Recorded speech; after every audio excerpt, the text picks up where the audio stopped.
Olá, caros amigos, caras amigas, bom dia, boa tarde, boa noite. Eu queria, retomando os nossos vídeos semanais, tratar hoje de um assunto que me parece muito evidente, muito atual, que foi esse evento trágico que aconteceu na França, a partir de uma manifestação internacional de um grupo denominado de Estado Islâmico, inspirado numa visão psicopatológica da religiosidade, da fé, está deixando o mundo inteiro em sobressalto. E esse evento que aconteceu na França, que de certa forma, pelos noticiosos que nós estamos acostumados a ouvir, já tinha uma certa previsão, já era factível que esse fato cedo ou tarde iria acontecer, o que não foi identificado foi exatamente o momento e a forma como esse fato ia acontecer, assim como semanas antes na Inglaterra foi detectado precocemente a invasão desses mesmos terroristas e conseguiram o governo, as forças armadas e a inteligência americana, a inglesa, desarticular essa tentativa de assalto, que parece que seria tão grande quanto esse da França, vem abalando o mundo todo. A participação desse Estado Islâmico de uns anos para cá, que está muito relacionado com essa Al-Qaeda do Bin Laden, etc., ele na realidade corresponde a um movimento transhistórico de rebelião, de rebeldia, inspirado sobretudo numa psicopatologia religiosa, que eu entendo dessa forma, porque não é com esse exagero, com essa exaltação mórbida da fé que você vai organizar o mundo, as pessoas e a sociedade, você vai inspirá-la com outros padrões e com outros parâmetros. Isso vem gerando um estado de constrangimento, um estado de desorganização social, política e psicológica muito grande. Então, o que acontece? Eu hoje procurarei com vocês tratar um pouco disso, né? Qual é o impacto disso na sociedade? Eu acho que não é por demais lembrar que nós, seres humanos, somos o todo. Quando a gente, por qualquer motivo, separa mundo interno de mundo externo, psicológico do somático, do biológico, do psíquico, do espírito, do corpo, etc., são dicotomias históricas e que nos adiantaram muito pouco. Hoje se sabe que essa visão dicotômica e ambivalente das relações humanas, na realidade, acabaram até comprometendo muito o conhecimento científico, impedindo que outros conhecimentos em determinadas áreas viessem a se desenvolver. E isso tudo, essas visões dicotomizadas, essa dualidade na concepção dos seres humanos, tem cedido vez para uma concepção mais global. O homem é um ser total. Nós somos um ambiente. Essa é a coisa de ambiente interno e externo. Ela serve como referência teórica para se entender alguns valores e algumas situações. Mas, essencialmente, nós não somos ambiente interno e externo. Nós somos um ambiente único, que é um ambiente externo, se se pode falar dessa forma, um ambiente externo, em comunhão. Não há uma desconexão de um mundo e de um outro, o mundo interno e o mundo externo. Não há isso, na realidade. Quer dizer, o mundo interno, se é que se pode falar dessa forma, me perdoe, me permitam, ele se continua com o mundo interno. Nós somos uma interseção nessa relação dialética. Da mesma forma como o corpo e o espírito. Onde é que estaria localizado o espírito do homem se não fosse o corpo? Onde é que estaria o corpo do homem se não fosse seu espírito? Então, espírito e corpo são uma única coisa, com expressões com deferências diferentes uma da outra. Isso para mente, para corpo, etc. Com isso, eu quero dizer para vocês que todos os eventos, sejam eles de qualquer natureza, ou que aconteça predominantemente fora ou dentro do homem, a resposta que nós damos para isso é global. É global, é interna, é global, ela é a expressão máxima do acontecimento. O que pode acontecer é que o acontecimento pode ser desse tamanhozinho, como o acontecimento pode ser desse tamanhozão. Você não pode, por exemplo, comparar a expressão social de um assalto à mão armada em um de nós, como se vê hoje frequentemente nas ruas desse país, com o que aconteceu, por exemplo, com a tragédia que aconteceu no território francês. O fenômeno da violência, da expressão material da violência, foi um único só que em proporções absolutamente distintas, porque distintas foram os motivos, distintas foram as razões, distintas foram suas formas de expressão, mas há um fato comum, que é o aliciamento, que é a evocação de procedimentos absolutamente incongruentes e inaceitáveis por parte dos seres humanos. Certo? Então, eu me baseei nisso para poder fazer algumas conjecturas a respeito desse assunto. Qual é o impacto disso na cabeça? Que é o que nos interessa aqui. Não é fazer uma visão sociológica, antropológica, sociológica desses fenômenos. Não é o motivo desse vídeo. O que nós queremos entender é como é que essas coisas todas impactam no ser humano. Essa que é a grande temática. Então, do ponto de vista emocional, esses impactos todos vão provocar medos, desolação, uma necessidade imensa de nós fugirmos desses estresses psicossociais violentos, percas profundas, carência, uma sensação profunda de impotência, angústia, desvanecimento, descrença. Expõe-se esse conjunto de fenômenos, esse conjunto enorme de situações sobre as quais eu estou me referindo, acaba nos tornando vulneráveis. Quer dizer, então você tem um homem em condições normais de vida social e de conteúdo da sua expressão, que tem a sua vulnerabilidade, como todos os seres vivos, somos vulneráveis a determinadas situações e eventos, e um homem que está vulnerabilizado em razão desses constrangimentos que acontecem em seu entorno, que é o que está acontecendo nos últimos anos. Se a gente for parar para pensar, a nossa sociedade hoje está absolutamente constrangida. Nós não estamos no sentido seguros, em sentido nenhum. Aqui nesse país, por exemplo, não é só uma prerrogativa do país, eu acho que é o mundo contemporâneo. O mundo contemporâneo está em crise. Crise no sentido de mudança. Não é crise no sentido de tragédia ou de uma coisa irreparável. Mas crise no sentido de que as coisas todas estão mudando. E essas mudanças, designadas genericamente de crise, acabam criando uma vulnerabilidade contínua, permanente no ser humano contemporâneo. O que acontece conosco? Se a gente vier aqui para o Brasil e se vier aqui para o Maranhão, o que acontece? Estamos todos em si absolutamente inseguros. Nós temos medo de ir para um cinema, medo de ir para um restaurante, medo de sair com a família, medo de dirigir, medo de sair de casa, medo de ir para uma universidade. Mas não é um medo natural, o medo imposto como uma condição de ameaça de perigo, mas é um medo mórbido, porque está todo mundo inseguro, achando que as coisas todas estão se acabando, ou que você pode se acabar a qualquer momento. Então, essa insegurança coletiva, em geral, que tem procedência, não é uma coisa paranoide. Eu não estou com medo por motivos psicóticos, eu estou com medo por motivos reais. Eu posso sair da minha casa e ser atingido por uma bala, ser agredido, ser roubado, ser danificado e ser morto.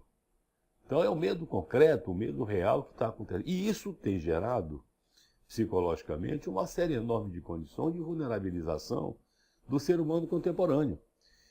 Então, sobre isso, os desastres geram um distúrbio interno, predominantemente, fica melhor dizer assim dessa forma, como resultado da percepção de uma ameaça sobre a integridade da pessoa. O primeiro grande legado é esse.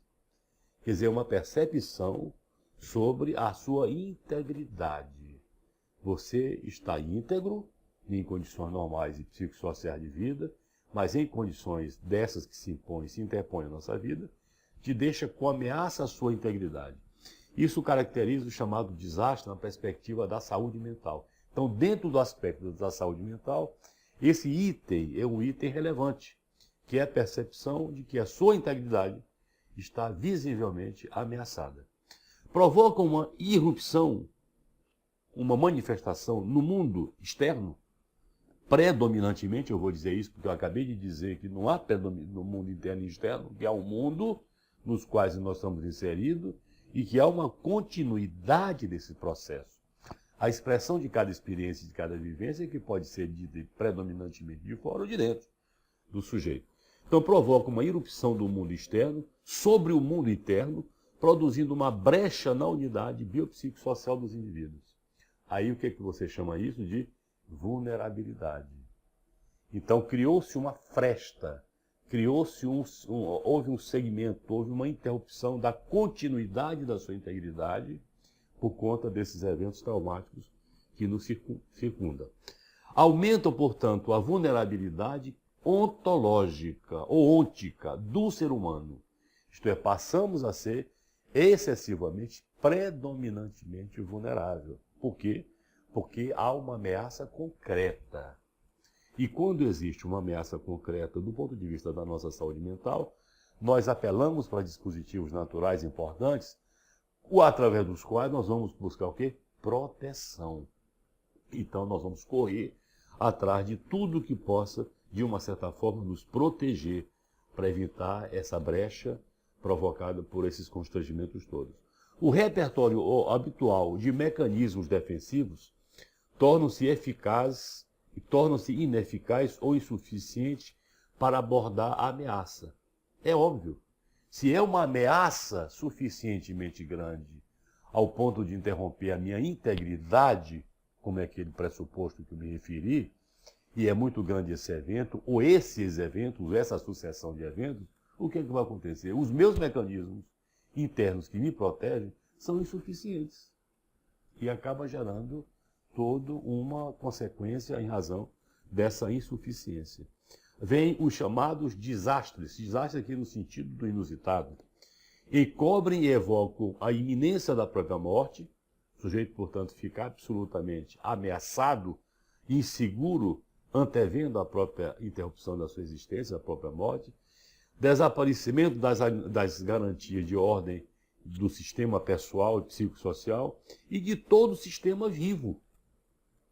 Hoje, quando a gente vive num clamor desse, por exemplo, a França começou subsequentemente ao evento, um estado de lamentação, de tristeza, de pesar. As pessoas deixaram, interromperam o seu habitual, deixaram de trabalhar, deixaram de estudar, as escolas não funcionaram, os segmentos sociais todos se paralisaram em constrangimento, as atividades esportivas, os campeonatos, as festas, os bares franceses, tudo parou, o país parou diante daquele desastre, daquele processo. Por quê? Porque houve um constrangimento global em cima daquela população. E então acaba gerando essas multidimensões de alterações em cada um de nós. Então essas situações todas provocam vivências que a gente chama de traumáticas ou traumatogênicas, porque vai gerar traumas em cada indivíduo desse. Muitos daqueles franceses vão passar muitos e muitos anos com essas lembranças terríveis na sua cabeça, sobretudo os que viveram o momento. Esses momentos de grande desastre, de grandes traumas na vida são inesquecíveis, embora a sua ênfase seja mais precocemente ligada ao evento, mas a memória disso persiste por muitos anos, provocando aquilo que eu também já me referi, um colapso da integração entre biológico, psicológico e social, que nada mais é do que uma continuidade. Eu sou social, na relação com o outro, eu não sou sozinho. Eu não sou nada sozinho, ninguém é nada sozinho.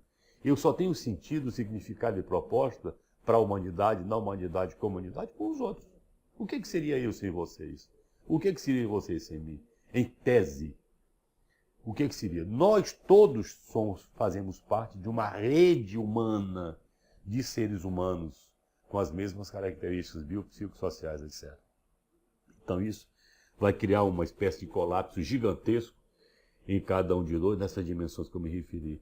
Vivendo o quê? Provocando o quê?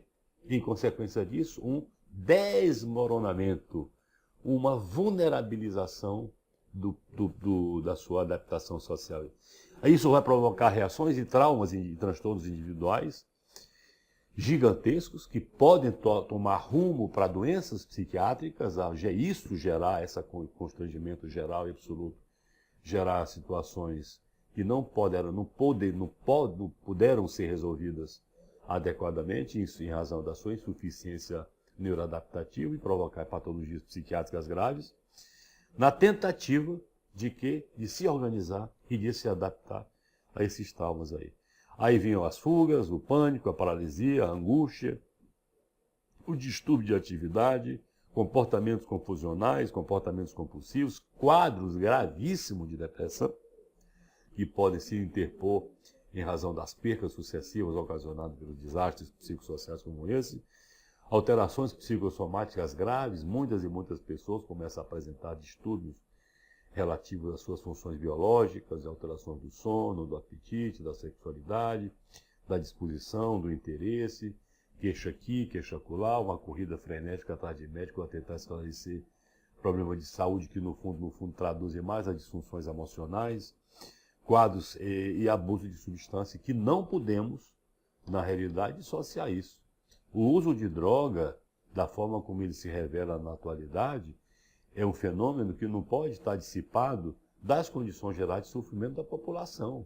Por quê? Porque a absoluta maioria das drogas de abuso, entre as quais o álcool, te dão um certo alento inicial, sobretudo inicial, nas experiências iniciais, de bem-estar e de segurança e de felicidade. Isso é um legado importante das drogas, porque está aí, muitas das vezes, o fenômeno do reforço psicossocial que vai se estender com o desenvolvimento da dependência. No caso da dependência, esses aspectos todos não funcionam. O que vai funcionar é uma necessidade móvel de usar droga. Mas não pode se desvincular isso do sujeito. Porque o sujeito é o social, o sujeito é o outro, o sujeito é a família, o sujeito é o trabalho, o sujeito é tudo. Você não pode explicar o fenômeno da dependência química só a partir da dependência química, isso não existe em lugar nenhum. Né? Então, as reações emocionais se desenvolverão no plano individual e comunitário, e isso vai como uma avalanche, como um desastre coletivo, algo que aconteceu, por exemplo, agora nessa contenção dessas grandes barreiras de lama que acabaram aí dissipando aquele Rio Doce e todos os seus afluentes e todos os outros rios que estão no leito daquele sistema. O que é que aconteceu? O desastre está prosseguindo e vai levando consigo todo o seu contingente de fracasso e de sofrimento para aquela população. Certo? Então, as reações e transtornos emocionais é uma tentativa frustrada de se organizar diante desse fracasso geral. É a declaração de que nós somos insuficientemente capazes de poder manejar com a dimensão global naquele texto. Aí vem as certezas, as reclamações, a desilusão, o isolamento, o desinteresse, a sectarização, as pessoas ficam sectárias, ficam com descrença individual e coletiva, perdem a fé e a esperança. A fé e a esperança, eu pessoalmente considero dois grandes sentimentos vitais para a independência, para a realização e para a felicidade humana. O homem que não tem fé, que não tem esperança, que não tem devenir, que não acredita na possibilidade do futuro, ele morreu. Se não morreu, vai morrer. Se não vai morrer, está morrendo. Por quê? Porque são condições, são contingentes vitais para que a gente possa manter a nossa existência em pauta e manter a nossa existência em equilíbrio. É você ter a esperança de que o mundo pode mudar. Não for a esperança, como nós suportaríamos tudo isso? Não for a esperança do povo francês de prender, de demolir, de destruir essa facção criminosa do Estado Islâmico, não fosse esperança, esse povo estava arrasado para o resto da vida. O que lhe sustenta hoje é a esperança que o governo, que a população tem no governo francês, para que em colisão internacional se consiga vencer esses inimigos mortais da humanidade, porque essas pessoas, esse pessoal não está lutando a favor de ideologia nenhuma, estão querendo destruir a humanidade, estão acabando com o homem, etc. Então os impactos disso vão estar ligados, certamente, a condições prévias da personalidade de cada um, que eu dizia no começo desse vídeo.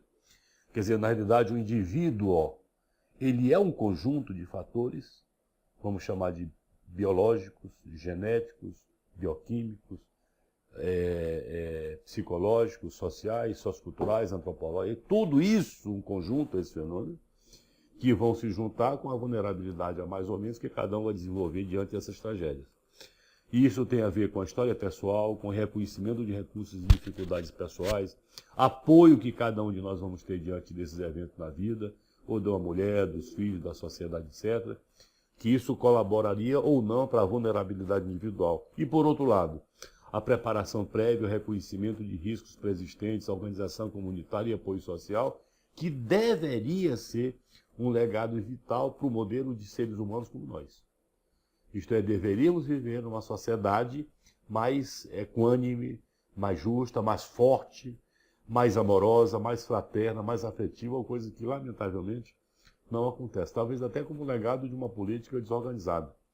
O próprio sistema político predominante na sociedade atual faz com que nós investamos, ou que nós investimos mais na questão do individualismo e não na coisa mais comunitária, social, etc. Isso vai gerar os dois fatores comunitários de um lado e os aspectos pessoais de outro, vão gerar abalos psicossociais profundos no indivíduo e na comunidade.